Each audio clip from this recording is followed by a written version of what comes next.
¿no? de significancias para poder construir algo del orden del amor.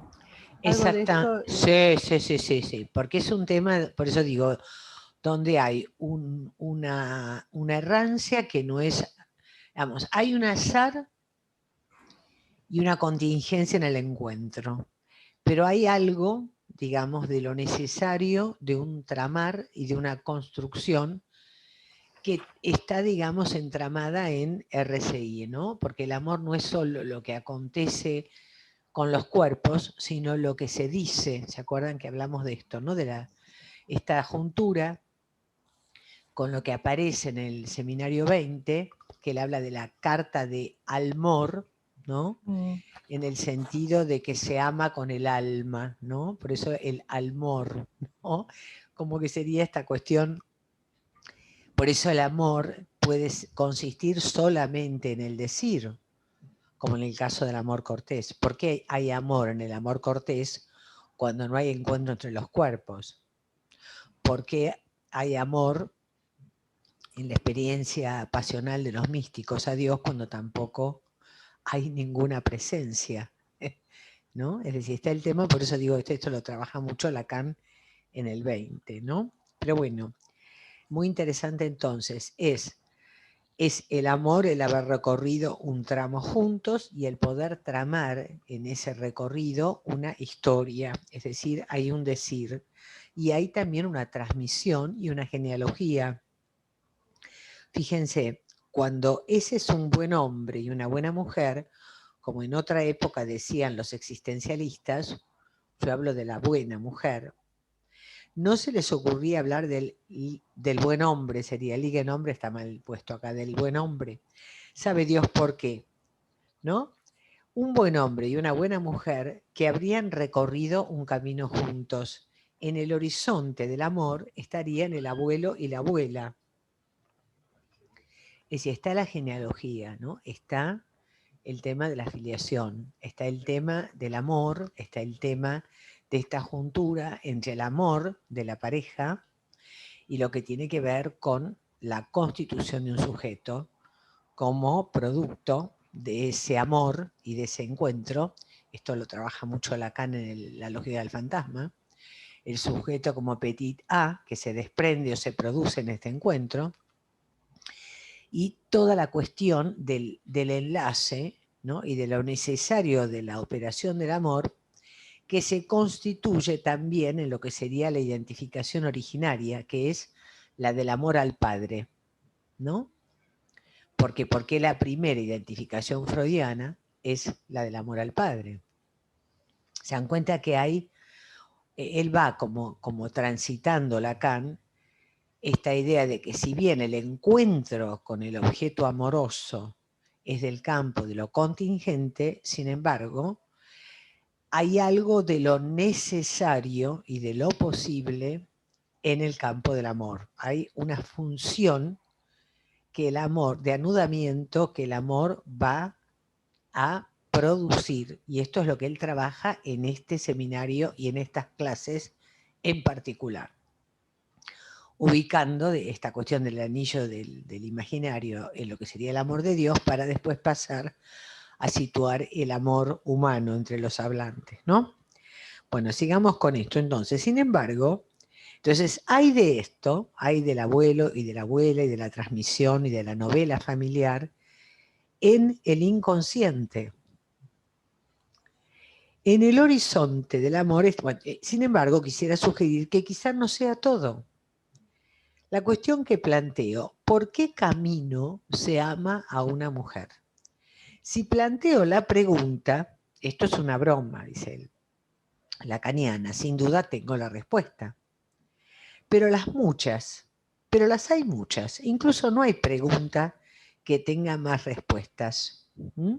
Naturalmente ustedes no conocen ninguna, porque se dejan llevar por la cosa, por el torbellino. Si uno tiene de entrada las respuestas, lo primero que se debe hacer es contarlas. Y hay una de ellas que encuentro muy buena.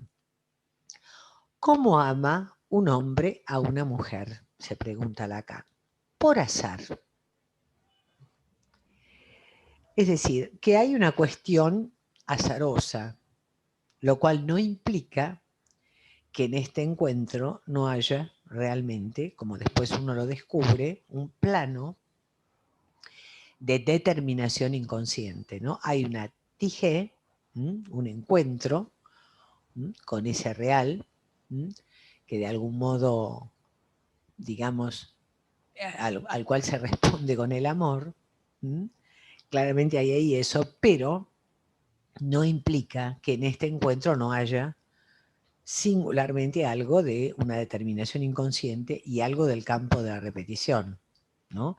Es decir, en este punto es como que, y esto es importante, no es que la repetición implique poder repetir aquello primario, sino que en lo que se repite siempre hay un trazo de lo que ya viene, pero que se junta a algo que es diferente, porque ya ha transcurrido el tiempo, ¿no? Esto es muy importante cuando uno lee Tijé y Automatón en el seminario 10, que no es posible la repetición de lo idéntico, ¿no? Coincidís con decir que hay una cuestión de la temporalidad.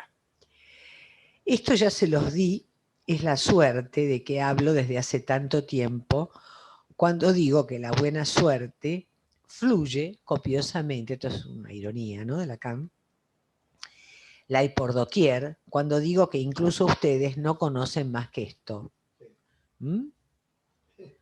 Es increíble esto, ¿no? No conocen más que esto. Solo se trataría de sentir un poquito más que ustedes están librados a la buena suerte. Porque, en fin, es preciso decirlo, para tomar mi referencia anterior, las circunstancias no siempre se ayudan mutuamente. Cuando ocurre que se produzca entre un hombre y una mujer el amor. Es decir, las circunstancias no siempre se ayudan mutuamente. Es decir, que en este encuentro siempre va a haber un punto de desencuentro, tal como aparecen en estas famosas películas francesas, ¿se acuerdan de Antes del amanecer y Antes del anochecer y toda esta historia? Donde está todo el tema de toda esta cuestión de así medio, es como un oxímoron, ¿no? De encuentro y desencuentro permanente entre los protagonistas, ¿no? Entonces, bueno, entonces, y después, ya que recién oí ahí abajo una vocecita, bueno, dice, quisiera igualmente hacer observar que su compañero de ruta forma parte de cierto vocabulario, el vocabulario de la esquina donde se habla de la imaginación al poder. Debo decirlo, el izquierdismo me parece lo más tradicional que hay. Y la metáfora del compañero de ruta no me parece bastar, excepto en el registro precisamente cristiano del viator. Es decir, él acá, como todos sabemos, no era como se lo presenta a Lacan, como un tipo del maoísmo de la izquierda. El que era maoísta es Miller. Digo esto porque ustedes son jóvenes. El que estaba en las calles de París era Miller con lo que nosotros llamábamos en esa época los chinos. Porque los chinos eran los comunistas que estaban, en nuestro país se llamaba vanguardia comunista, eran los tipos que eran proclives al modelo chino y no, que era la revolución cultural maoísta, contra la burocracia stalinista del Partido Comunista tradicional. Esta era la disputa en estas épocas, 1970, desde que transitaban desde el 60 y pico al 70 y pico, ¿no? Bueno. Pero digo esto porque él era bastante irónico con esta cuestión de la de los acontecimientos de mayo, en el sentido de que él decía que la revolución implicaba un viraje donde se volvía siempre al mismo lugar, ¿no? Él justamente reivindicaba la cuestión del acto como pasaje a otra cosa y no de la revolución, ¿no? Porque la revolución es esa vuelta donde que da la máquina para volver al mismo punto, es una vuelta en redondo, ¿se entiende? ¿No? Le digo, esto es una pequeña humorada, pero para ubicar. Pero en cuanto a la imaginación al poder, no soy yo quien se los hace decir, dice Lacan, como tampoco le hago decir nada a nadie. Mi función, dice Lacan, es más bien escuchar. Naturalmente, devuelvo, pero es más bien porque lo que escucho me sale por las orejas. Entonces, él va a decir que el amor no es otra cosa más que un decir en tanto que acontecimiento. ¿Mm? Es decir, que hay algo que es del campo de un acto, de un acontecimiento, es decir, ¿no? Esta posibilidad de encontrar, ¿no?, al objeto, a ese alguien que hace de objeto, porque en realidad el otro no es un objeto. No, esto parece una tontería, pero me parece importante. Yo a veces Osvaldo me lo marca, pero decían, el otro no es ningún objeto, el otro es alguien que hace de objeto. Obvio, ¿no? Pero parece obvio, pero hay que decirlo bien. Bueno, esto tiene la dimensión de un acontecimiento, es decir, esto es algo que nos marca, que nos toca en el cuerpo, que nos produce una conmoción subjetiva y que evidentemente hace una marca en nuestro destino mientras dure, pero hay allí un acontecimiento que solamente los humanos podemos transitar, porque somos hablantes, ¿no? Yo en el texto que estoy escribiendo pongo que, bueno, uno dice que los animales nos aman, pero los animales no nos aman, porque si nos amaran tendrían que poder decirnos que nos aman. En realidad, nosotros leemos el apego animal, el imprinting y el apego animal, como acto amoroso, porque los humanizamos, pero en realidad las mascotas no hablan, digamos, por el momento, no sabemos más tarde. Han habla de su perra boxer en el seminario 9, ¿no? Claro, y por ejemplo, bueno, vieron que en el 20 Lacan decía que la cotorra que tenía Picasso estaba enamorada de él porque le picoteaba el cuello de la camisa, ¿no? Es una lectura que uno hace, ¿no?, del gesto de lo que uno humaniza, la cotorra, el perro, el gato, bueno. Lo cual no está mal, bueno, para nosotros son objetos de amor, ¿no? Bueno, entonces, el amor no es otra cosa que un decir en tanto que acontecimiento, es decir, es un acontecimiento que nos impone un decir de él, ¿no? Aún el amor platónico sería el amor que uno se dice a uno mismo y escribe en un diario íntimo, no importa, o se dice a uno interiormente, pero hay un decir, es algo donde aparece toda la dimensión, digamos, del encontrar, del apalabramiento, del decir. No es posible, no es meramente algo del campo del goce corporal, no es algo que, bueno, es simplemente la excitación, la calentura, sino que hay algo más allí, ¿no? Porque además esto es muy interesante frente a lo metonímico de los objetos pulsionales, que pueden ser cualquiera, ¿no? Por ejemplo, para el Don Juan que goza con el cuerpo de las mujeres, hay 1001, no importa, son todas diferentes, son distintos cuerpos que son para él territorio de un goce, ¿no? Pero el amor es diferente, porque allí hay como una fijeza mientras dura, es ese o esa, ¿no? Y hay allí entonces una suspensión. Por eso allí hay algo del acontecimiento y de un decir en tanto que acontecimiento, ¿no? Un decir de órdago, ¿no? Dice la canción, es un decir muy particular, muy, muy fuerte, ¿no? Y que el amor no tiene nada que ver con la verdad, dice Lacan. Esto es decir mucho. Abrí la caja, si tenés calor, abrí. Bueno, es decir mucho. Ya que asimismo lo que demuestra es que esta no puede decirse toda. Es decir, ese decir del amor se dirige al saber, en tanto que este será aquí en lo que es preciso llamar el inconsciente. Digamos en ese nudo de ser. Esto es una... Ay, me da un poco de frío, porque yo estoy muy de verano. ¿Sí? Entonces, esta cuestión de que el decir del amor se dirige al saber, ¿m? Al saber inconsciente. Claro, porque hay una cuestión, uno diría, donde uno sabe que en este enamoramiento hay algo enigmático que no puede ser respondido desde el yo de la conciencia. Es decir, nadie sabe por qué se enamoró y por qué eligió esa persona en el momento. Podrá en el a posteriori tener alguna idea. Perdón, Marité, una pregunta. ¿Me escuchás? Sí. Me hace pregunta por qué dice se dirige al saber. O sea, ¿es un decir que interroga al saber? Porque yo lo pensaba al Sí. revés. Que Sí. del inconsciente se dirige al decir, pero bueno, creo que va una... No, bueno, no, pero lo dicen, no, en ese, claro, no. Hay una, es que está bien lo que vos pensás. Lo inconsciente nos sabe. Claro.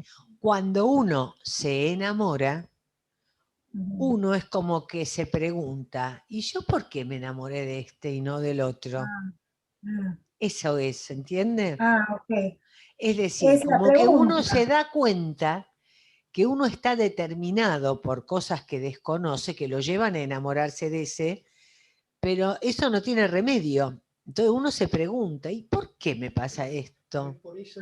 Es por eso que plantea Sí. que no tiene que ver con la verdad. Por eso no tiene que ver con la verdad. En el sentido de que la verdad, ¿cómo uno la quiere decir? Como la verdad del saber que uno tiene, qué sé yo, Claro. que querría, digamos, ¿no? Es decir, la verdad del saber que uno...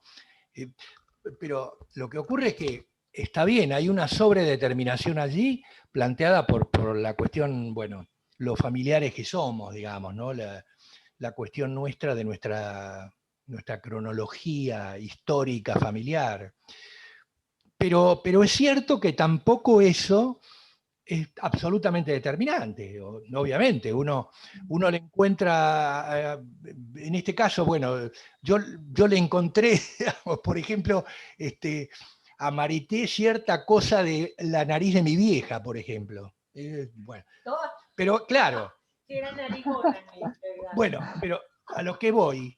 Ese arranco. Bueno, pero digo, pero entonces yo pero no puedo decir, ahí está la verdad, carajo, ¿no? No, porque no hay, no hay ni verdad ni un saber, ¿no? Está la indeterminación y el azar. Es como que nadie puede calcular que porque el papá era pelado va a elegir uno que se va a quedar pelado. Es imposible. Digo, hacemos los chistes para que se entienda que no hay un saber. No hay un saber consciente. Claro, hay un saber inconsciente que no sabe, y uno cuando se enamora, aparece esta cuestión de un decir que está atravesado por este no saber, por este enigma, por eso hay algo enigmático, ¿se entiende? Pero permíteme, Es más, y aparece como en sorpresa algunas cosas. Por ejemplo, mi hija se puso de novia con un chico que parecía que nada que ver, y de golpe viene un día y me dice, es igual a papá, me dice a mí, ¿no?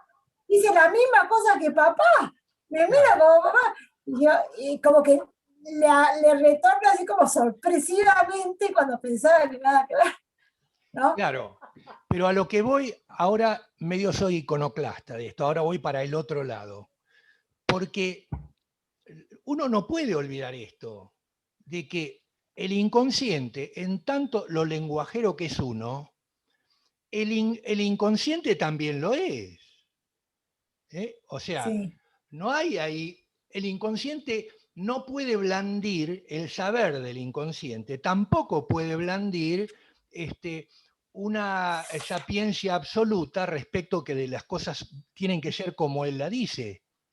Porque él no puede decir más allá de lo que le dice el lenguaje con su yancia. Él también es ansioso. Esto me parece interesante porque uno a veces, digamos, descree, en este caso, de que al inconsciente le va tan bien como le va a uno con la palabra. Ojo con eso. Claro, porque Osvaldo, es cierto que lo perdón, inconsciente es entonces algo lo que vos, que... Sí, sí. Sí, Mirta. perdón, entonces vos si lo que decís es que en el inconsciente hay errancia también. El inconsciente lo que hay es lo que la forma tiene, la no contradicción, es decir, esto mismo, ¿no? De que tampoco lo inconsciente es un sistema cerrado que no... No puede. Que sea, digamos, algo así como inequívoco. ¿Vieron lo que Sí. Freud ubica del ombligo del sueño? Porque hay un resto que siempre es ininterpretable, porque es cierto que hay algo que lo inconsciente tampoco nunca termina, es decir, hay algo insabido, hay algo que no cesa de no escribirse. Lo inconsciente participa de este sistema abierto que se arma a partir de que somos lenguajeros, porque el que crea este agujero y esta imposibilidad de un sistema cerrado, donde haya correspondencias, donde no haya contradicción, donde haya lo inequívoco, no existe. Es decir, lo inconsciente también transita, como decía Freud, para lo inconsciente no hay contradicción, hay equivocidad, ¿no es cierto? Por eso uno en la traducción del sueño hay múltiples sentidos que se despliegan y hay una parte que sería lo imposible de traducir, que es el ombligo del sueño. No sé si Mirta más o menos te aclara un poquito, ¿eh? ¿Eh? Buenísimo. Bueno, entonces, digamos ahora él va a esto, ¿no? Digamos, en este nudo de ser, si ustedes quieren, pero en muy otro sentido, que lo primero partía de la confusión, ese nudo, yo dije, es la palabra nudo lo importante, no el ser de ese nudo que dibujé la vez pasada y que solo motiva al inconsciente.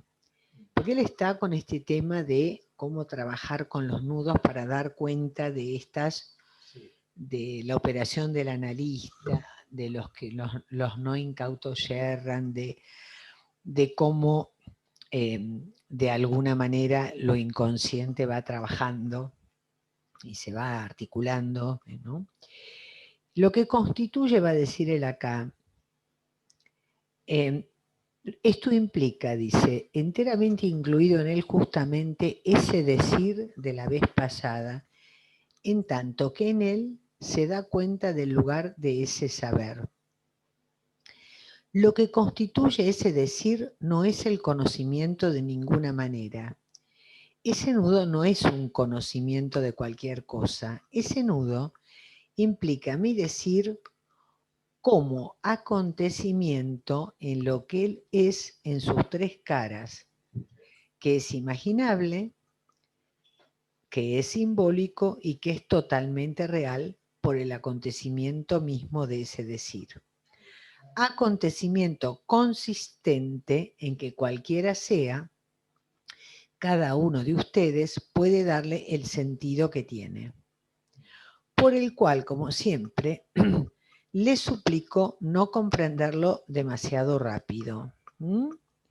El alcance del nudo borromiano radica en que de la ruptura de cualquiera de los tres redondeles de hilo se sigue la ruptura del conjunto. Yo ahora le voy a dar la palabra a Osvaldo, que les va, porque ahora viene con la diferencia entre el nudo olímpico, el nudo borromeo, y entonces toda esta parte, me parece que Osvaldo trajo además para armarles cómo se armó el nudo y todo, para después, si tenemos tiempo, después de lo que acá Osvaldo les va a explicar de lo que Lacan trata de plantear acá, vamos a seguir con el tema del amor divino, pero me gustaría que con tiempo y detalle vos les expliques esto que habíamos hablado hoy de la consistencia. Sí, sí. Tenés ahí los nudos, ¿no? ¿Están por ahí? Sí. Bueno, dale. Sí. ¿Para que voy? Colgátelo porque así podés. ¿Quedaron por acá los? Bueno. ¿Los tenés ahí? Sí, sí, los tengo acá. Ahí Delfina trajo un compañerito. ¿Cómo? No, nada, que ahí Delfina vino acompañada. Ah, Qué mirá, lindo, muy qué bien. hermoso. Está re grande, te veíamos el año pasado con un bebé. Está con gorra, ¿viste? Ya con gorra parecen más grandes. Uy, desapareció, bueno.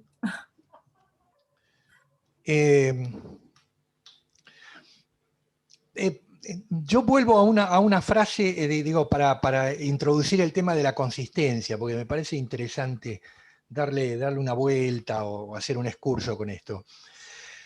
En la clase anterior, digamos, en el seminario anterior había planteado el nudo borromiano que así he visto surgir. En fin, quiero decir que en cierto modo él me ha invadido. Acá hay una anécdota, ¿no? En el sentido de que él venía haciendo lo que venía haciendo con sus escrituras, con la manera de poder escribir lo que él quería decir,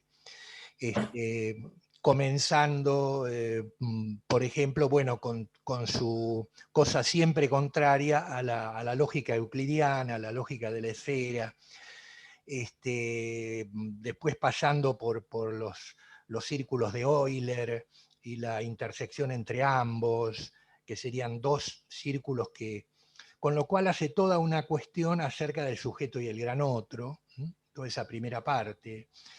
Luego pasa a los tetraedros, a la cuestión de cómo lo marca a él la cuestión del 4, ¿no? de la dimensión de 4, para pensar lo que él quería plantear.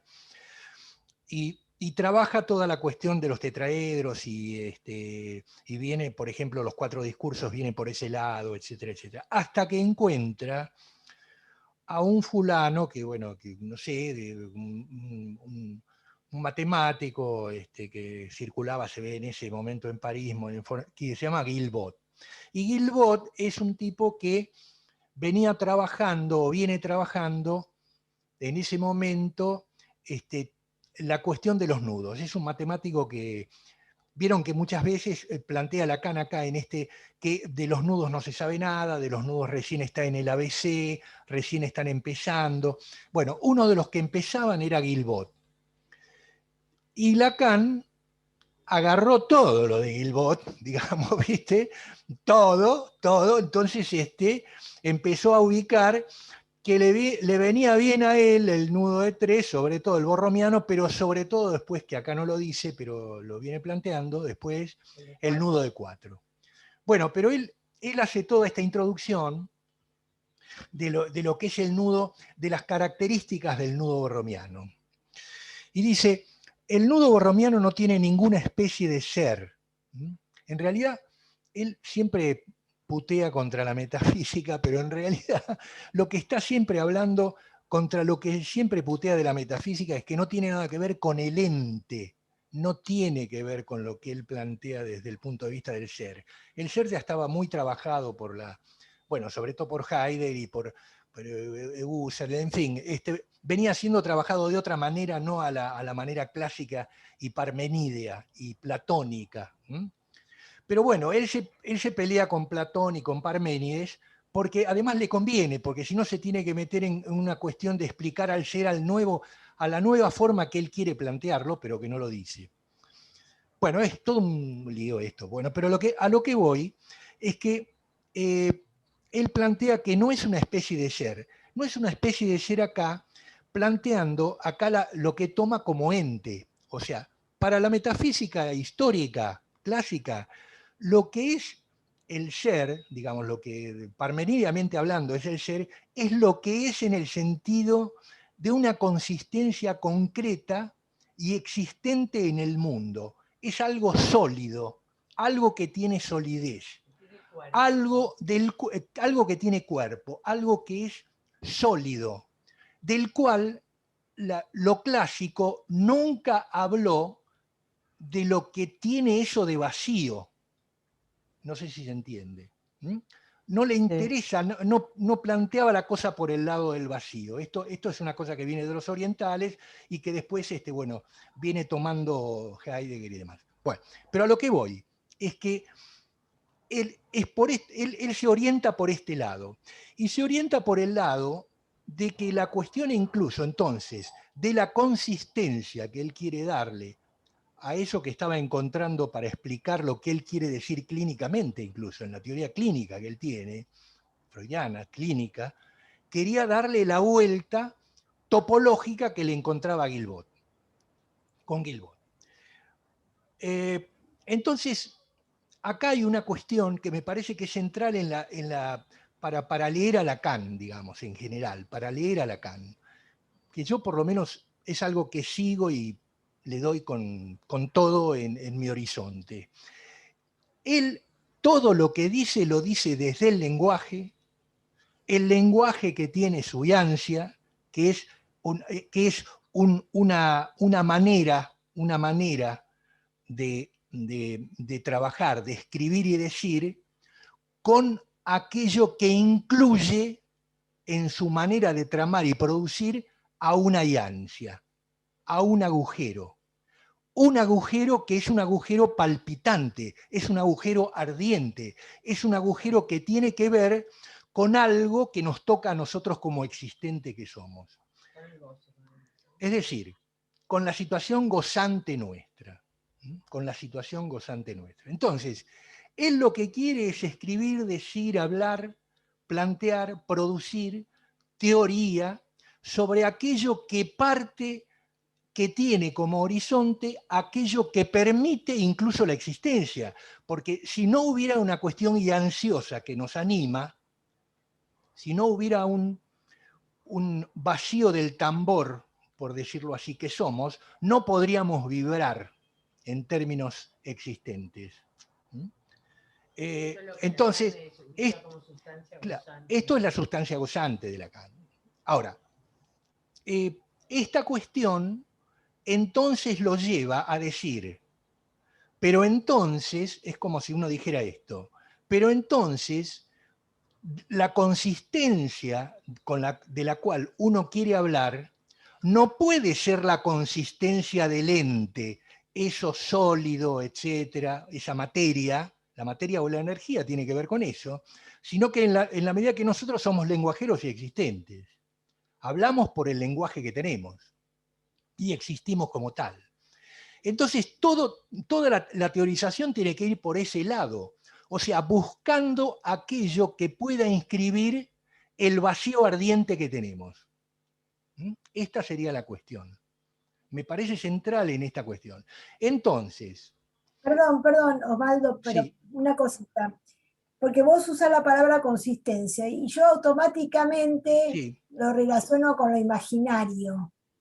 Pero vos acá lo estás usando de otra manera. Pero claro, pero por eso te quiero decir, nos estamos tratando de correr cuando hablamos de consistencia. ¿Qué hablamos? Cuando decimos, en general, cuando decimos, bueno, tal cosa consiste en tal cosa. Entonces, ahí le encontramos una solidez a la cosa. Le encontramos a que tiene una forma determinada, por ahí lo podemos tocar, aunque sea con la palabra, pero lo podemos tocar, podemos hacer una imagen, nos puede llevar a lo bello, qué sé yo, o a lo horrible, nos puede llevar, pero es algo que tiene una cuestión, yo no encuentro otra palabra para decir esto que la solidez. A mí se me ocurre esto, Osvaldo, lo que puede de alguna manera armar superficie, pensando en el estadio del espejo, ¿no? Pero por ejemplo, pero acá también, porque esta consistencia de la que hablamos también hace superficie,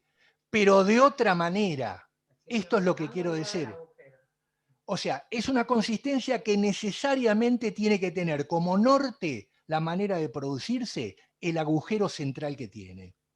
Esto es así. Esto no puede ser pensado de otra manera.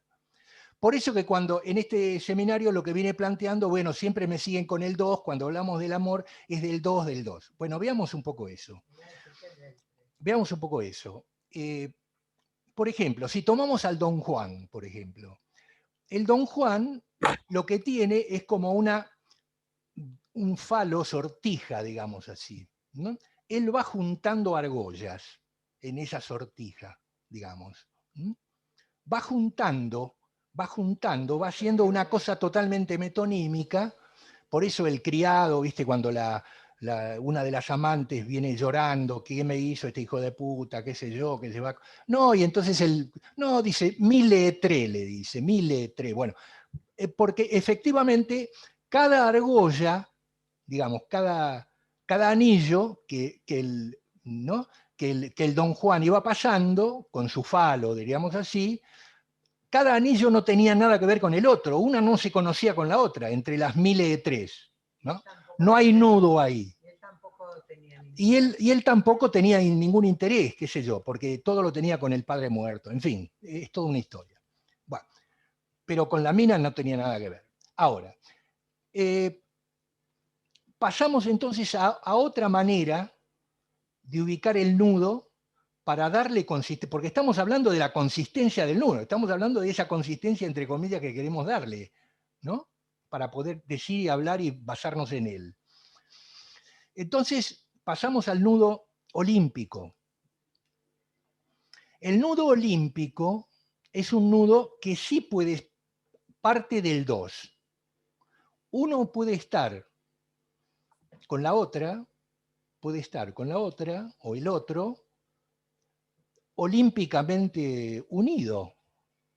Pero es toda una imaginería esa, porque si existiese la posibilidad entre uno y otro a nivel sexual de funcionar olímpicamente, no seríamos existentes, no seríamos lenguajeros. ¿Por qué? Porque un anillo con otro de lo olímpico es un anillo que tiene una consistencia que no tiene agujero. Es como decir, el anillo que hace los anillos olímpicos tiene un agujero que en realidad no lo es, porque es tan compacto, tanto que no existe guión, ¿no? No existe, es decir, no es lenguajero como somos nosotros. No sé si se entiende esto.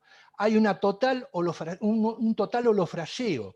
Hay relaciones holofraseadas, ¿no? Es decir, hay relaciones holofraseadas, en donde de alguna manera hay una cuestión ahí de pseudofusión entre uno y otro. Hay una cuestión, yo diría, casi olímpica, se puede llegar a decir esto, entre el bebé y la madre, casi olímpica. Es una pseudofusión ahí. Una pseudofusión.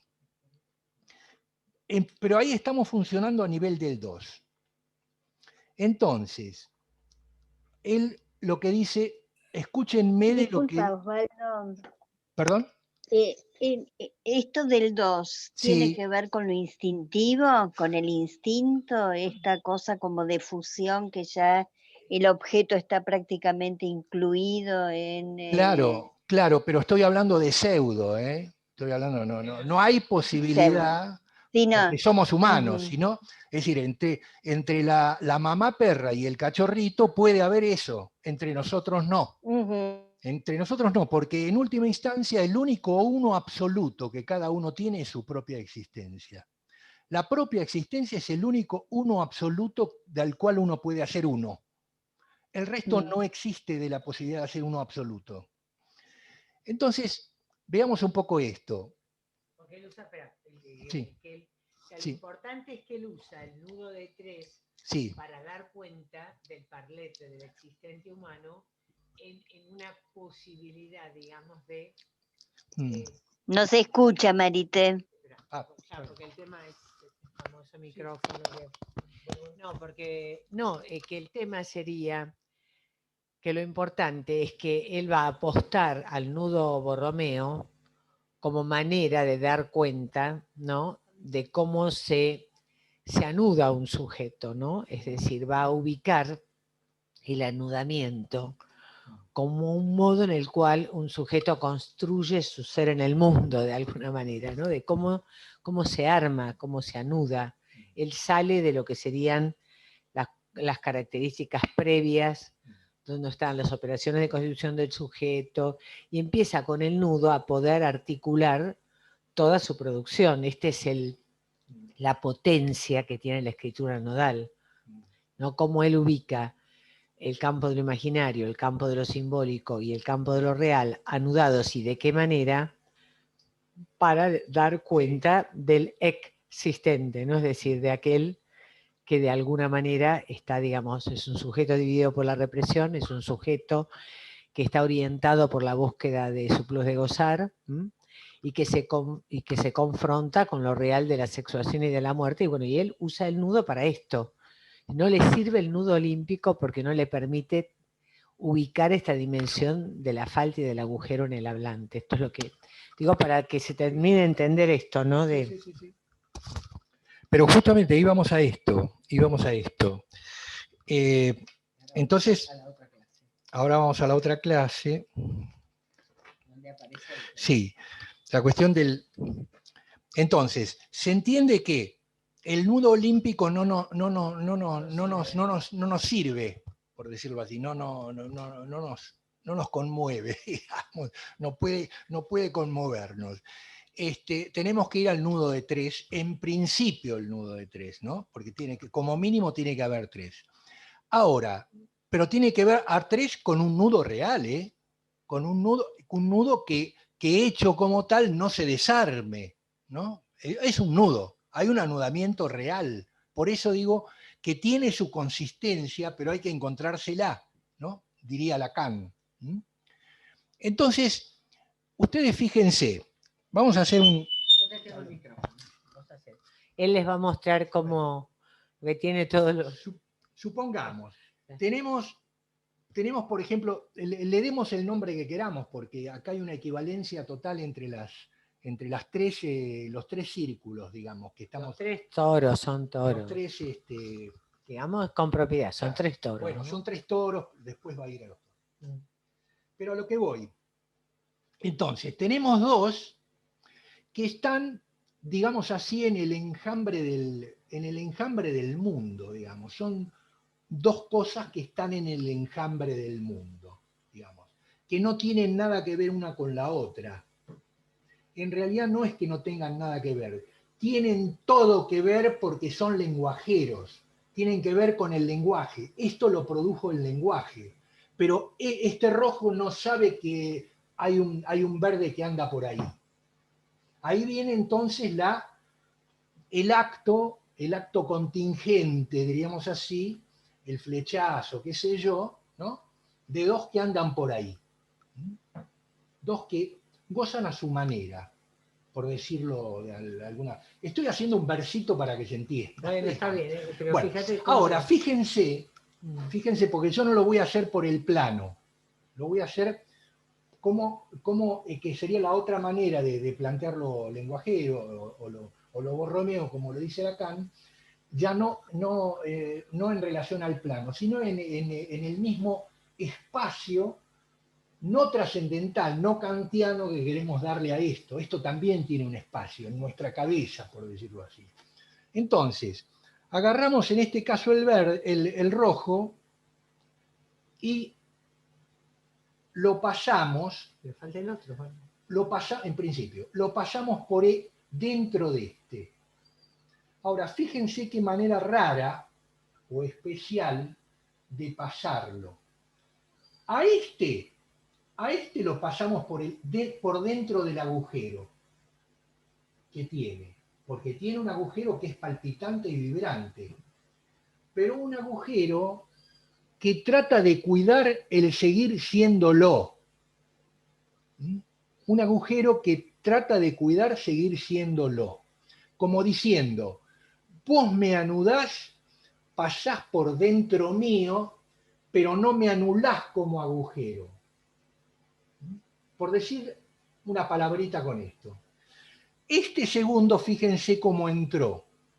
Entró no ofreciendo su agujero, sino ubicándose alrededor del otro. ¿Ven? O sea, el agujero de este es este. Pero no lo atraviesa él, sino que atraviesa el agujero del otro que se lo permitió, por decirlo así. Entonces, la otra.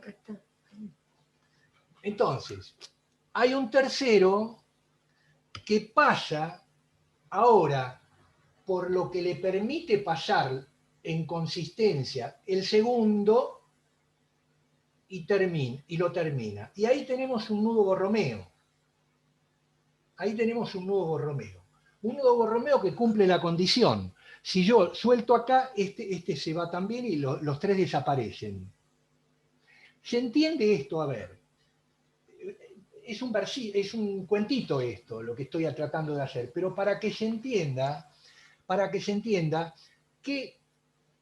de qué agujero estamos hablando. De un agujero que permite el cierto apalabramiento entre una consistencia y otra. Hay una especie de un permitirse las consecuencias ser manejadas entre una y otra. A ver, Pablo, querías preguntar. ¿Se entiende esto? Ya que Pablo quiere decir. No sé. Digo, porque después eso se aplana. Déjalo aplanado y van a ver que después queda plano. Esto que está como... Sí. Armalo para que se vea que queda plano. Sí, Pablo, ¿vos querías preguntar algo? Sí. Me surgen preguntas con lo que está explicando Osvaldo, que está buenísimo así de... Ahí está, mira. ¿Lo ven? Así de claro, ahí como está tangible. Ahí está en el plano. Él lo aprendió de Carlos Ruiz, ¿no? ¿No? Bueno, está bien. De un topólogo que ya se murió, pero que era muy piola, Claro, Carlos Ruiz. Era un tipo maravilloso. Yo estudié mucho con Hilda Levin, que también te enseñaba eso. Nos enseñó, a mí me enseñaron a hacer algo que nunca pude reproducir, que es el cross-cap, pero lo aprendí. En cambio, esto nos quedó. Pero a lo que voy es que ven cuando uno lo aplana, el que hice, en el que estaba en el espacio real, digamos, en el espacio, con profundidad, digamos. Con las tres dimensiones, lo aplanaste, queda así. Lo aplanamos, lo llevamos al plano, queda entonces ven que se forma el nudo Borromeo. Ven que está formado. ¿Lo ven? Esperen que lo ponemos acá para que... ¿ven? ¿Se ve el nudo? Sí. Así está aplanado, y de la otra manera tenía la profundidad. Acá está el A, ¿no es cierto? Ahí está el A, ¿ven? Ahí está el A.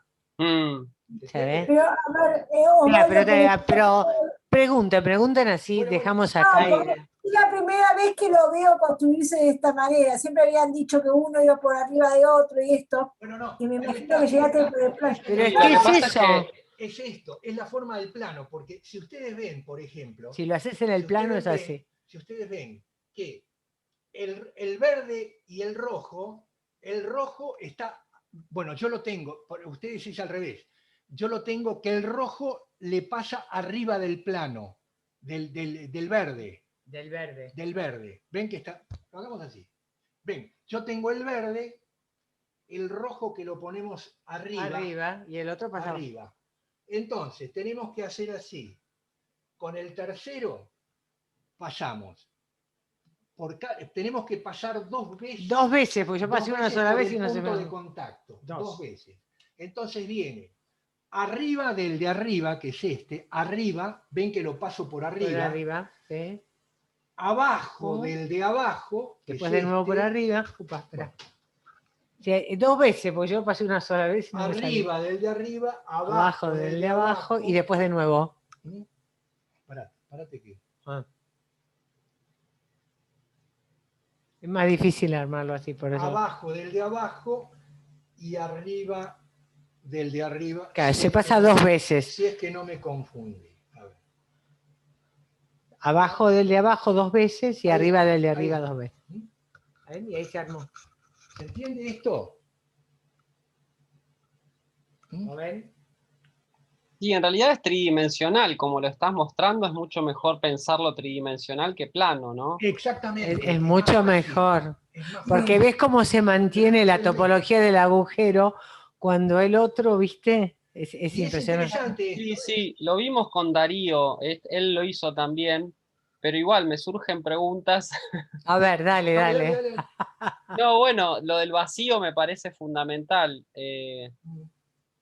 Estaba preguntándome cómo, digamos, en la psicosis, ese vacío, claro. el trébol, ¿no? No, es otra cosa. No, es otra cosa. Es decir, todo lo que estoy diciendo tiene que ver con la neurosis, nada que ver. El resto nada que ver. Porque sería el nudo de trébol donde no hay diferencia en las tres consistencias, claro, en los tres anillos. Hay una unidad, en el nudo se hace un trébol. Ahí sí hay una unidad. Claro, hay una unidad, pero que no hay un vacío central, es decir, es imposible. Por eso digo que esto tiene que ser, pero el norte para entender, porque si no uno se pierde con la lectura de los seminarios, se pierde. El norte de esto es que él siempre quiere preservar el vacío, porque si no, ya se va al carajo. Se va al carajo con lo que quiere decir. Esto es así. No hay vuelta del tema.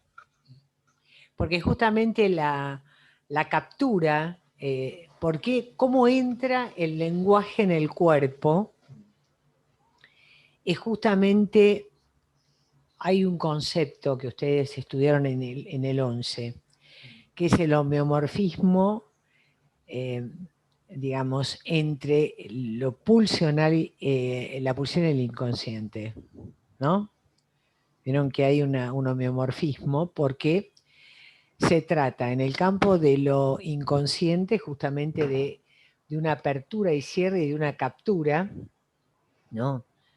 Por la vía, digamos, de una operación metafórica, ¿no? De un significante y una producción de un sentido, donde hay un efecto de sentido que se produce justamente porque un significado no está inequívocamente atado a un significante, porque ¿cuál es la maniobra fundamental de Lacan?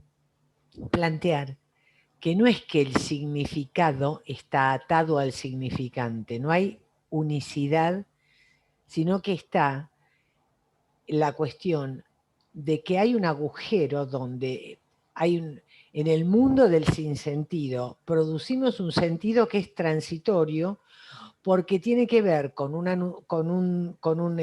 digamos, con una especie de salto metafórico donde un significante se liga a otro y produce un efecto de sentido. Allí hay una topología de agujeros, ¿se dan cuenta? Porque no hay una cuestión de tapón donde si yo digo vaca, es el personaje vaca. Por eso el chiste, el va cayendo gente al baile, ¿no? Ahí es la vaca o va cayendo gente al... ¿Se entiende? No es va cayendo, ¿eh? Bueno, pues digo que uno se ríe porque hay un agujero ahí. No es la vaca, no es la vaca del campo, sino que está abierta a ser la vaca o el va cayendo. ¿Se entiende? Bueno, entonces hay un agujero. Y en el campo de la pulsión es el recorrido de un borde pulsional que genera goce. No es que el goce está en el agujero que tapa, el objeto que tapa el agujero, sino en recorrer el borde. Por eso el homeomorfismo entre, digamos, topológico, entre pulsión e inconsciente, que después es lo que él va a retomar, el seminario de la lógica del fantasma, para ubicar el fantasma como juntura entre sujeto tachado y objeto A. ¿Se entiende el tema de por qué es necesario sostener el agujero? El agujero en lo simbólico, porque no hay significado abrochado a un significante, porque el significado es a producir por esta especie de deslizamiento significante en relación a la alianza del lenguaje. Porque el vaca es tanto el animalito como el va cayendo, ¿no? Ahí hay un agujero en el sistema del lenguaje. Lo simbólico tiene un agujero. Lo pulsional, el campo del goce también está agujereado porque en realidad no hay objeto, ¿no? Hay un borde a recorrer, ¿no? Y lo que aparece como objeto en realidad es un agujero, ¿no? Que va a representar una promesa de goce. Y en el campo del imaginario, donde más velado está el campo de la falta, también está agujereado. Porque la imagen plana que nos devuelve el espejo nos da una falsa sensación de unidad y de completud que no es tal. Porque en realidad nosotros anticipamos una unidad en una prematuración, en una especie de digamos, de recinto desordenado por los empujes pulsionales, en el cual anticipamos una unificación. Entonces las tres dimensiones están agujereadas. Avanzo un poquito más, Pablo, en entender de qué agujeros y qué agujeros son necesarios de ser preservados. ¿No? No sé si vamos avanzando. Esto es complejo, pero es importante que está toda la teoría de Lacan, digamos, situada y escriturada en el nudo. Por eso es tan importante llegar al último Lacan, porque nada de lo anterior desaparece, sino que se escribe de esta manera. ¿No? ¿Se entiende cómo se va los tres agujeros? Perdón, Marité, sí. Te pregunto algo obvio que acabas de decir de lo simbólico. Está agujereado por la iancia misma entre un significante y otro, una letra y otra, algo así dijiste. Claro, porque el significante es un sistema abierto donde no hay justamente la posibilidad de un abrochamiento, como diría Saussure, entre significante y significado. No hay relación sexual entre significante y significado. ¿Lo digo así? ¿Se entiende mejor? No hay complementariedad. ¿Vieron que no hay relación sexual? También no hay significante que se abroche un significado. Es una boludez, pero esto uno nunca lo dice, siempre se lo olvida, porque uno lo estudió allá con la pobre Diana, vieron que se murió ayer. Diana, que fue maestra de todos nosotros. Fue una maestra. Diana fue maestra hasta mía. Cuando yo hice la carrera, ya estaba Diana en escuela francesa. Ah, Diana Rabinovich. Diana Rabinovich, hace 40 años. ¿Se murió ayer?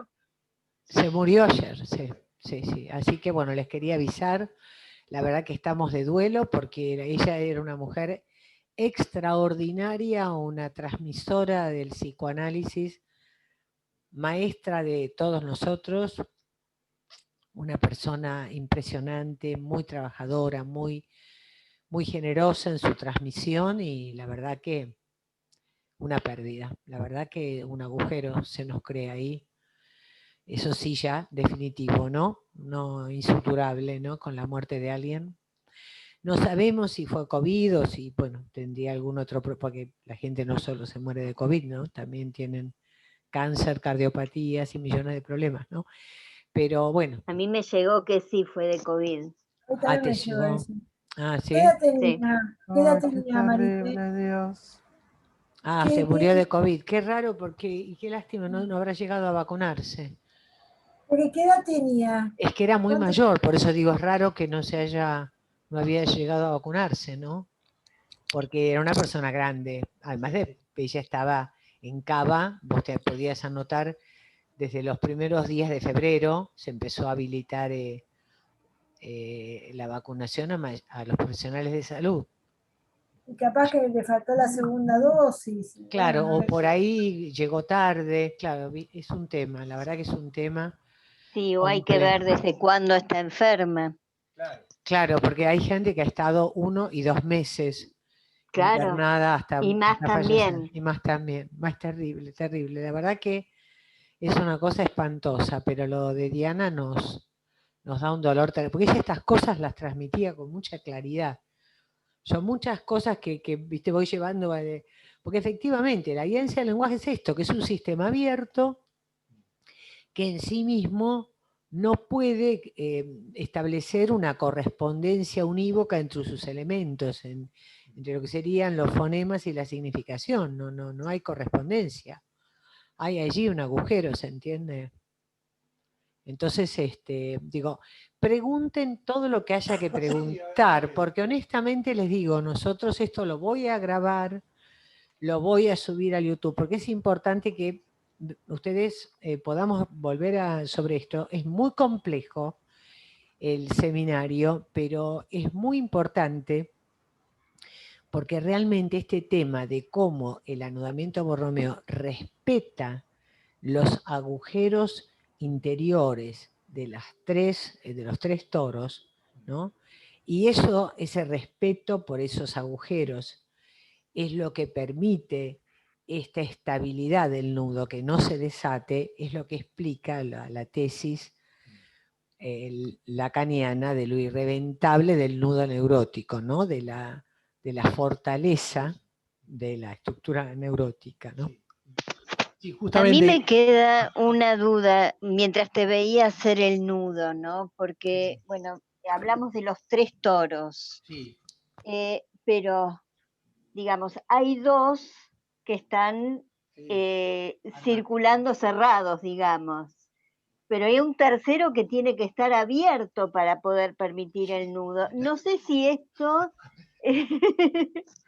No sé si esto... Pero ves un poco, porque ese es el intríngulis de este tema.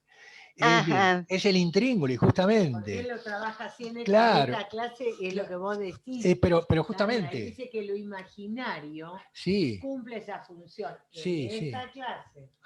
Miren, yo creo que, bueno, eso lo tengo planteado en el último libro, pero lo que quiero decir es que a Lacan lo que lo obsedía era cómo se relacionaban lo real con lo imaginario. Era lo principal que él tenía en la cabeza. Así como se los digo y como lo escribe él. Por eso que decimos, supongamos estos dos, los dos agujeros, bueno, que andan por ahí, digamos, tanto el verde como el rojo. Imaginemos que son uno el imaginario y otro lo real. Ahora, fíjense que es complicado esto, porque si vamos al caso, real, él finalmente lo pone, y eso quiero que lo escuchemos y lo podamos ver, yo lo vengo, bueno, para mí es otra cosa de las que me obseden a mí, digamos, real lo pone con existencia. Real va con existencia. O sea, la palabra existencia como la utiliza Lacan, si me permiten hacer un raconto de esto, es una palabra que trata de ubicar a lo que existe, o sea, ex-siste para Lacan, es aquello que está afuera de lo que puede decirse o inscribirse.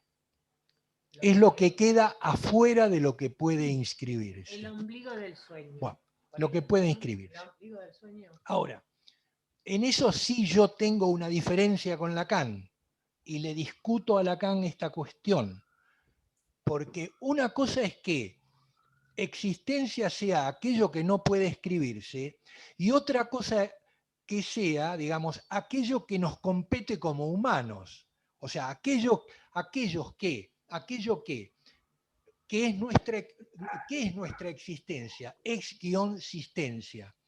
No tiene que ver con la existencia de un objeto real, de un ente mundano. No tiene que ver con un ente mundano.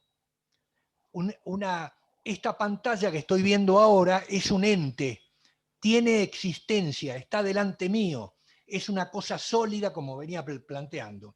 Es un ente, es un elemento entitativo que tiene un ente.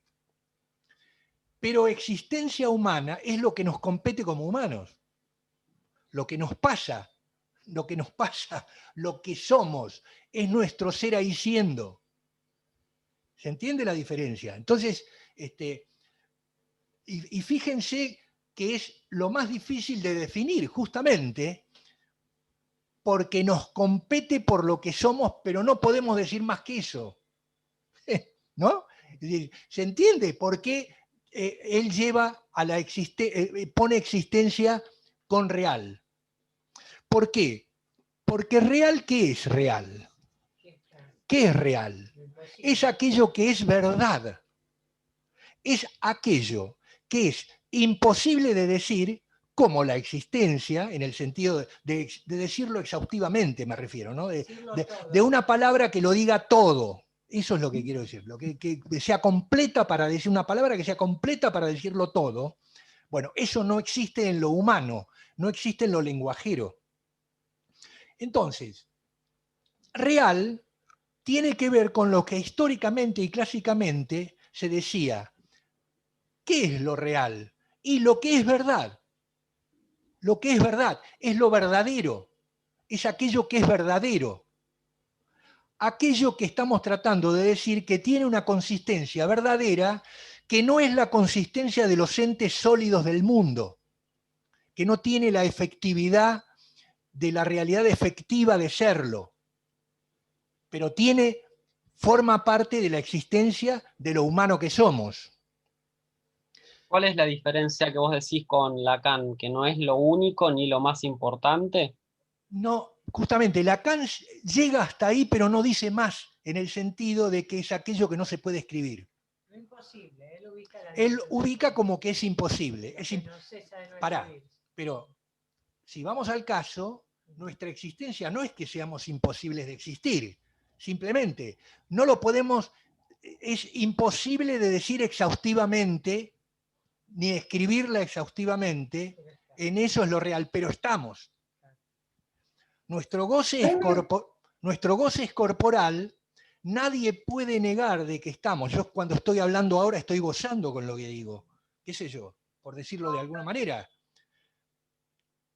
¿No lo escribió porque se murió o porque...?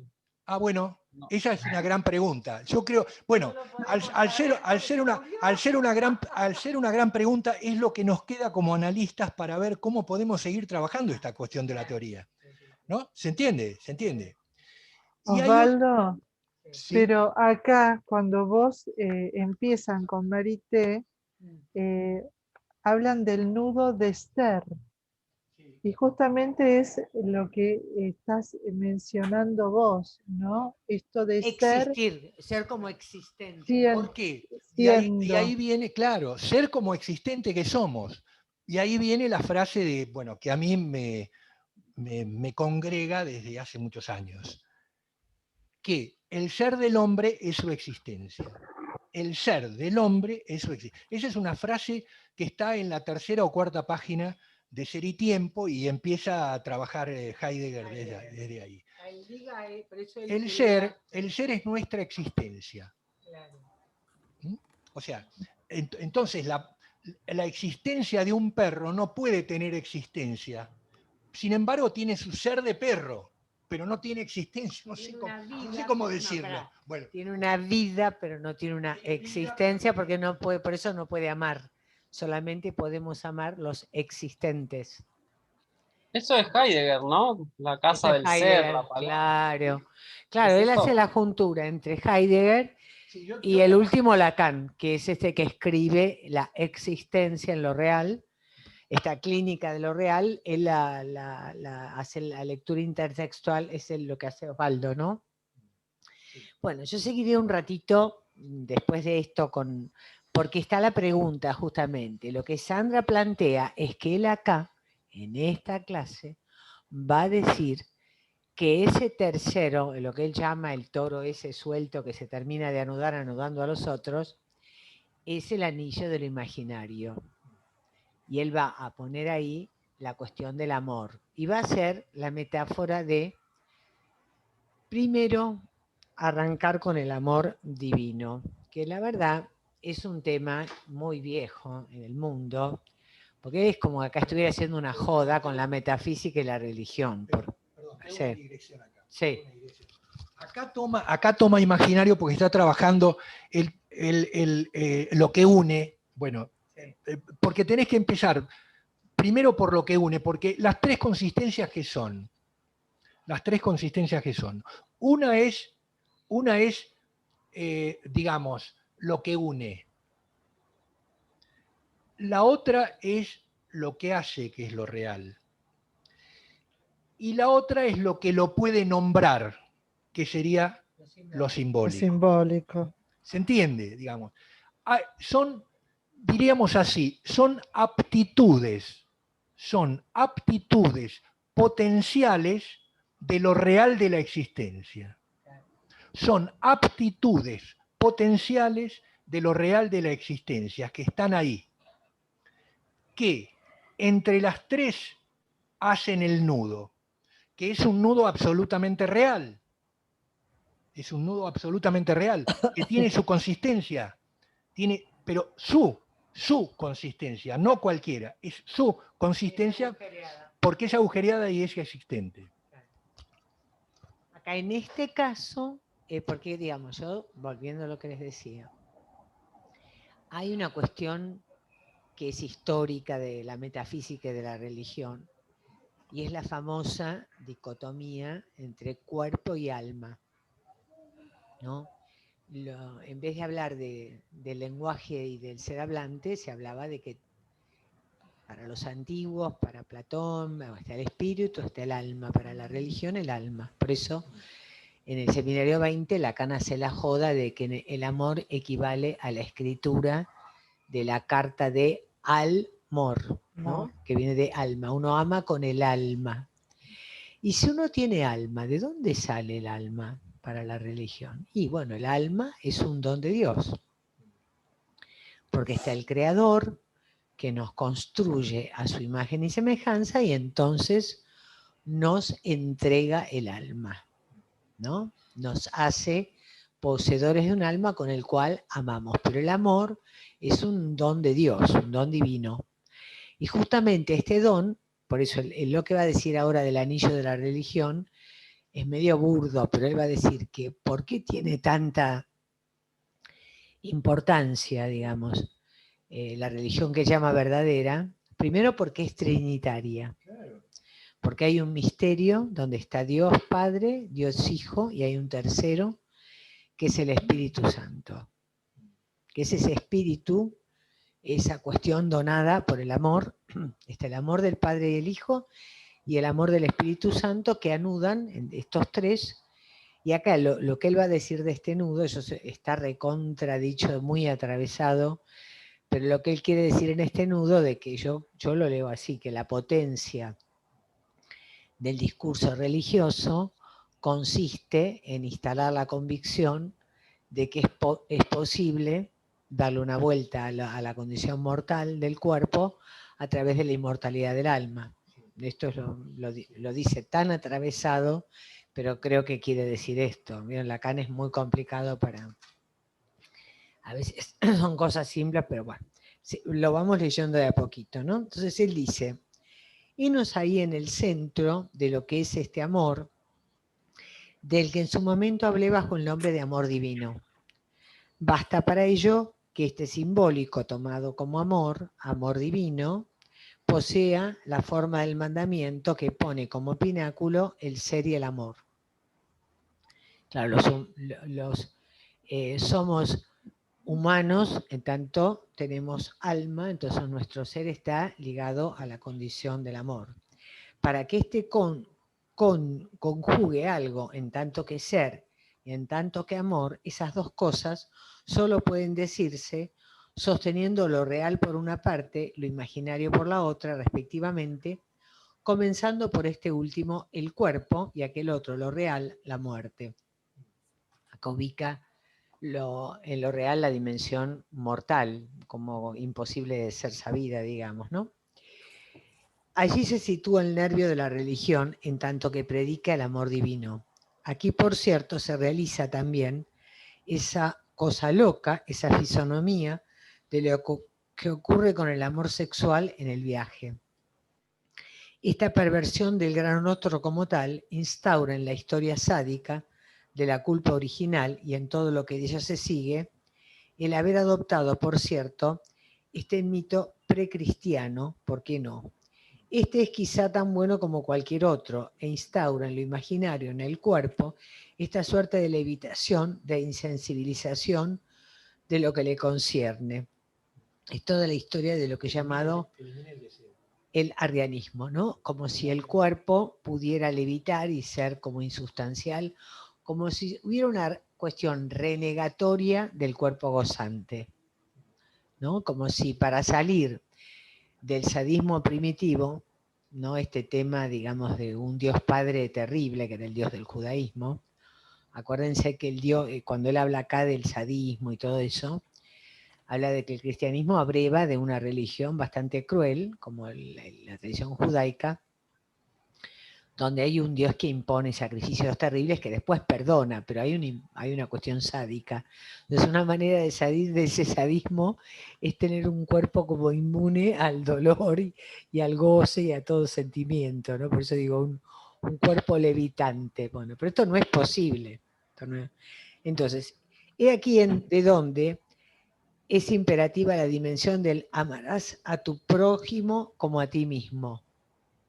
Y acá dice Lacan, sea usted incauto de esto y no errará. Bueno, en esto él es muy freudiano. Pablo, bueno, no importa.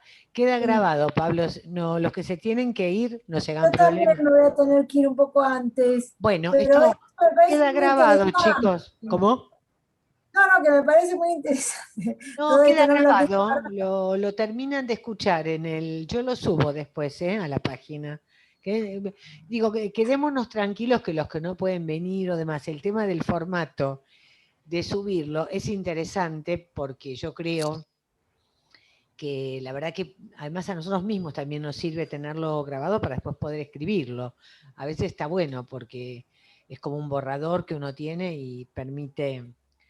Bueno, este tema de cuando él dice, no crea que es posible amar al otro como a sí mismo, es lo que decía Freud, que Freud ubicaba la imposibilidad de que uno no puede amar al prójimo en el sentido de, sobre todo, este prójimo que me viene a traer lo expulsado de mí mismo, ¿no?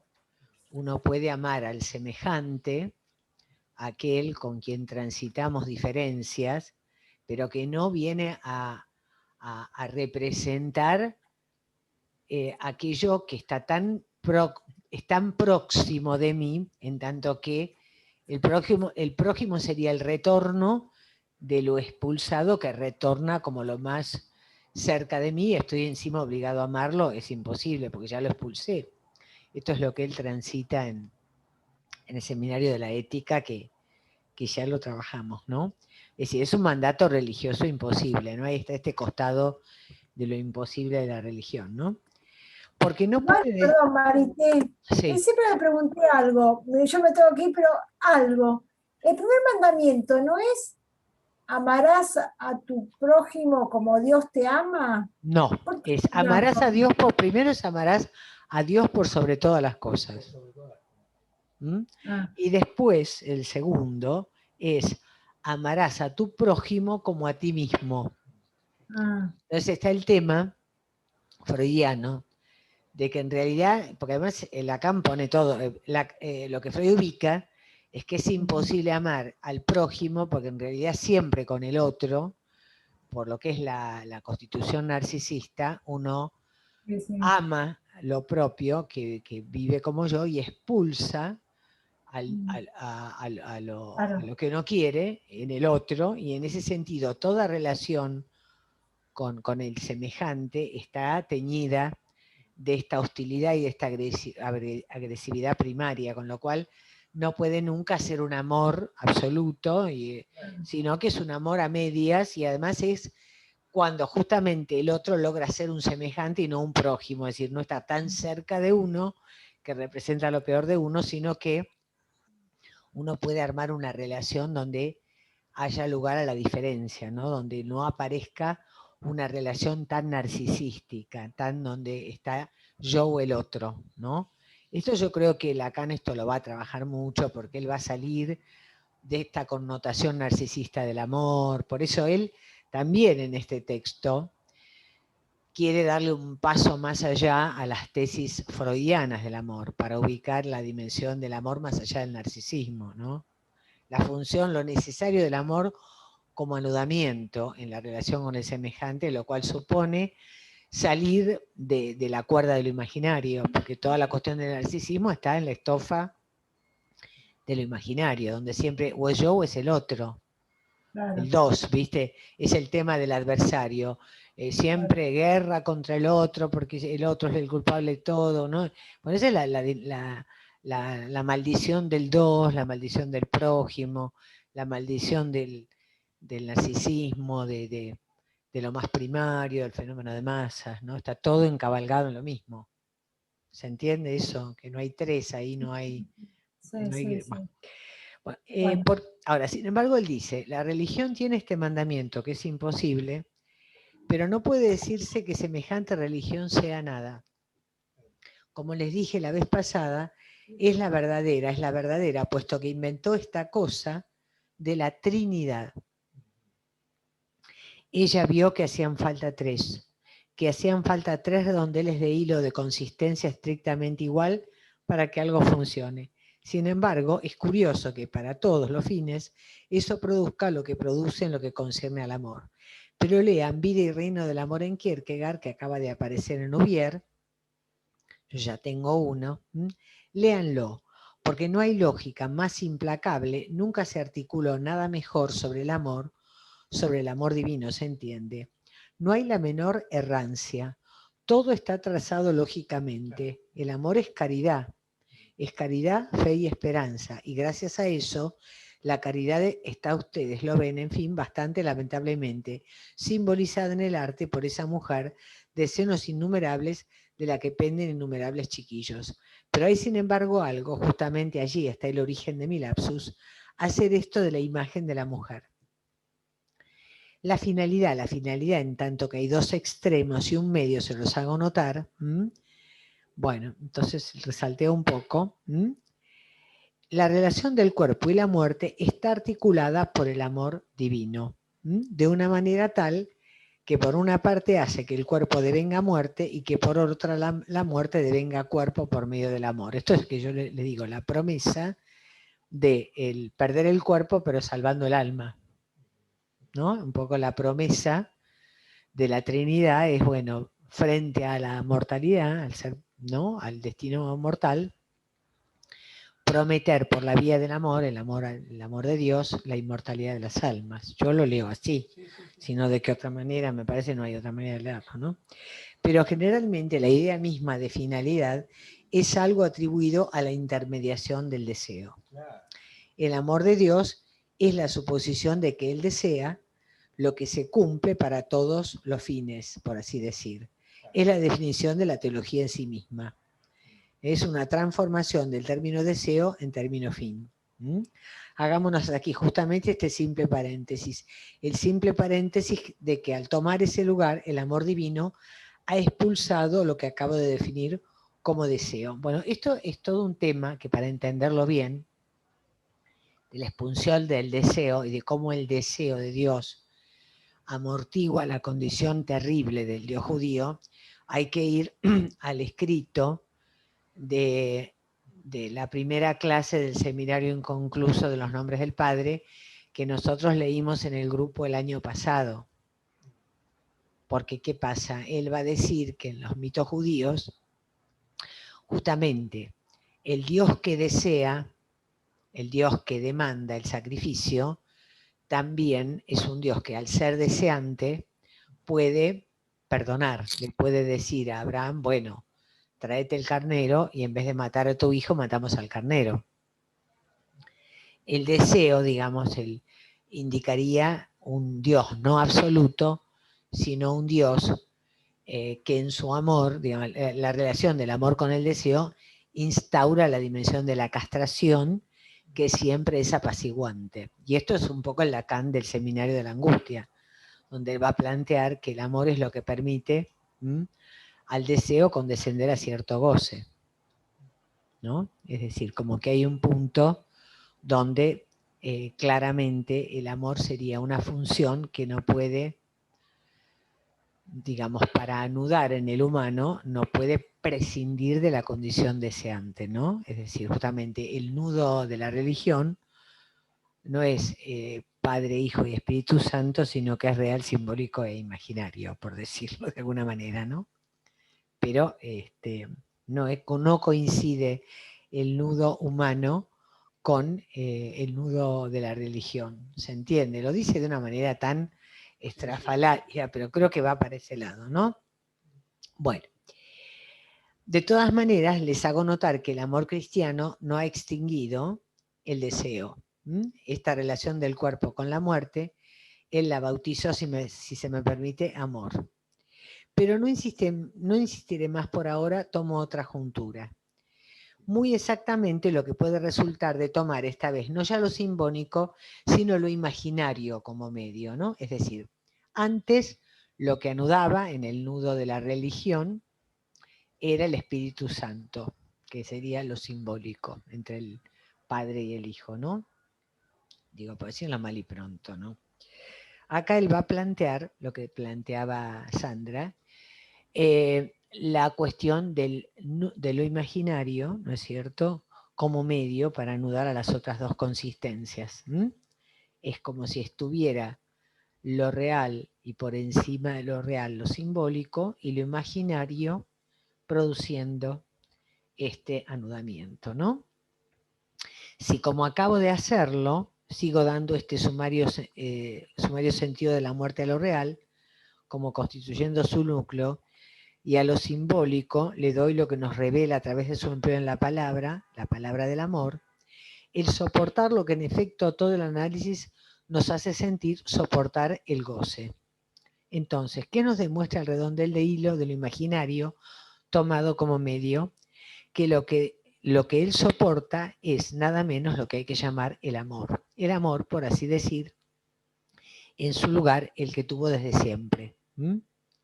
Y si en el tiempo de mi ética me valida el amor cortés, en lo que él imagina acerca del goce y de la muerte, hay allí algo que es milagroso, muy sorprendente. No porque yo crea que en él se testimonia algo de una rectificación, de una contrateoría del amor divino.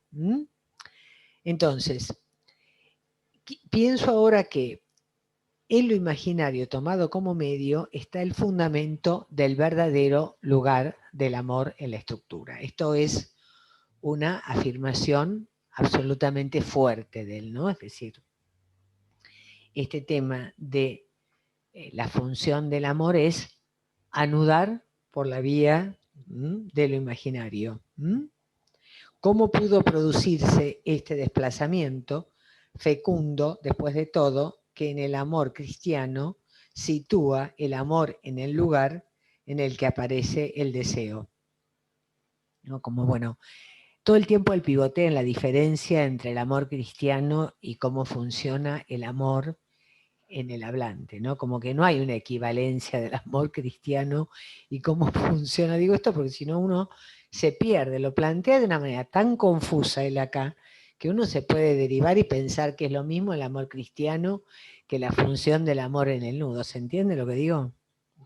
Todo el tiempo él va a plantear que en el amor cristiano hay una denegación del campo del deseo, ¿no? Como mirad los lirios del campo, dice Cristo, ¿no? Imitad el lirio del campo. No teje ni hila, dice Cristo, ¿no? En cambio el hombre teje.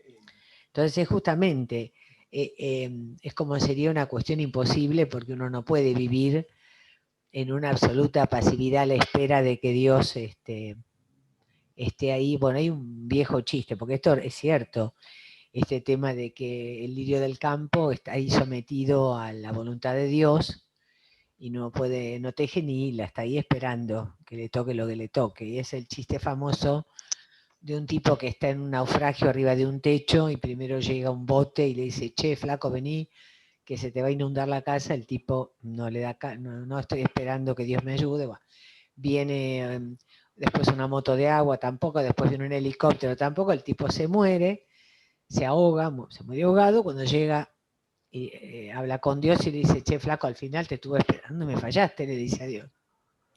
Y Dios le dice, pero yo te mandé la moto de agua, la lancha y el helicóptero, y vos no agarraste viaje con ninguno, ¿no?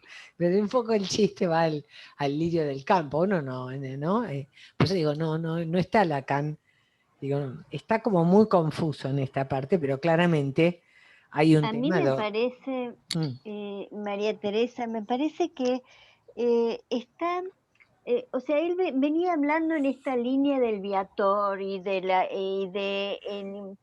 que hay, dice, en el amor está la abuela y el abuelo, como esta cosa de proyección, de postergación, de como de ir posponiendo.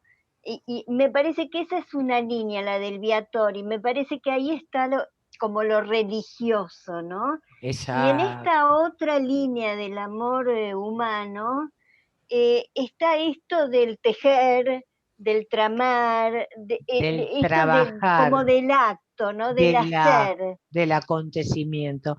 Muy interesante, Sandra, tu asociación. Porque esto que él va a plantear, lo dice acá muy confuso, pero es justamente la diferencia que hay entre lo religioso de esperar todo de un padre, porque es en realidad el problema del Padre, de Dios, que es el que te va a venir a salvar. Por eso uno es el lirio del campo que está ahí pasivo esperando que Dios venga a ver si nos cae la lluvia o si deja de llover. No es la pasividad con el Padre. Y justamente él apuesta que también es muy de la condición humana. Por eso la religión tiene esta cuestión del Padre, el Hijo y el Espíritu Santo, donde, bueno, finalmente, si uno espera, como los lirios del campo, te va a llegar, ¿no? Es decir, hay algo del encontrarse con el destino mortal y el tener que saber hacer, tejer y tramar, y no estar pasivamente esperando la carroza, como vos decías. Muy interesante lo tuyo, Sandra. Muy interesante. Porque es una cuestión clínica. Porque es la procrastinación de lo obsesivo, bueno, ya vendrá. Es el famoso personaje del amor en los tiempos del cólera, que el tipo recién se anima en la vejez cuando ya estaban decrépitos a declararle el amor a la mujer que era el amor de su vida. Pero bueno, pero se animó al menos. Por lo menos se animó, ahí se animó. Produjo un atravesamiento fantasmático, ¿no? Entonces, lo interesante entonces es esta cuestión, entonces de situar en el humano esta cuestión entonces de la diferencia, ¿no es cierto?, entre lo que sería la operación religiosa del amor divino y lo que sería, que también va a parar, ¿por qué no?, al masoquismo, porque cuando se introduce la dimensión del goce en el discurso religioso, ¿a dónde va a parar? A la autoflagelación, chicos, a la gente que se golpea con el silicio, ¿no? Entonces es interesante esta cuestión, digamos, de cómo esta posibilidad, ¿no es cierto?, bueno, este último párrafo lo vamos a dejar para la vez que viene porque es muy complejo, y ya con esto prácticamente terminamos la clase, pero lo dejamos para la próxima. Como verán, es una clase muy difícil, por eso le estamos dando mucho tiempo, porque lo interesante es que ustedes vayan como masticando, como asimilando muy de a poco este tema de este último Lacan, de los nudos, del 3, de la diferencia entre la religión y el discurso religioso y el discurso psicoanalítico. Muchas veces el discurso de la política es un discurso religioso. Y ahí uno como psicoanalista no puede adscribir ciegamente, porque digo, hay una cuestión discursiva, porque esta cuestión donde está el bueno y el malo, y entonces es la lógica del prójimo, que uno, está bien, uno odia al prójimo, al otro, al culpable, qué sé yo, y uno expulsa todo en el otro, y eso la retorna.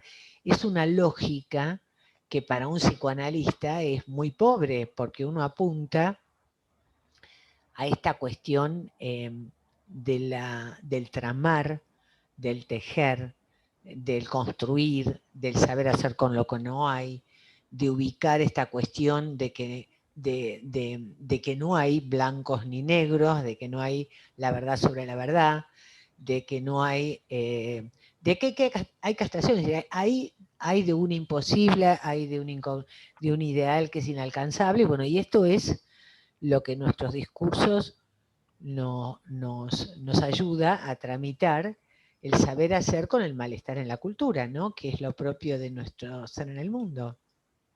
Con como diría Freud en el malestar en la cultura, con la menesterosidad del cuerpo, ¿no?, y la dificultad en el lazo con el semejante, que son las dos coordenadas del malestar en la cultura, ¿no? Y el psicoanálisis es un discurso que sostenido en esta cosa del agujero, de la falta, de la ansia, de la incompletud, de la imposibilidad, nos permite poder ser más plásticos, ¿no? Encontrar una vuelta diferente al malestar, ¿no? Que entrar en un discurso religioso donde estaría el demonio y Dios, ¿no?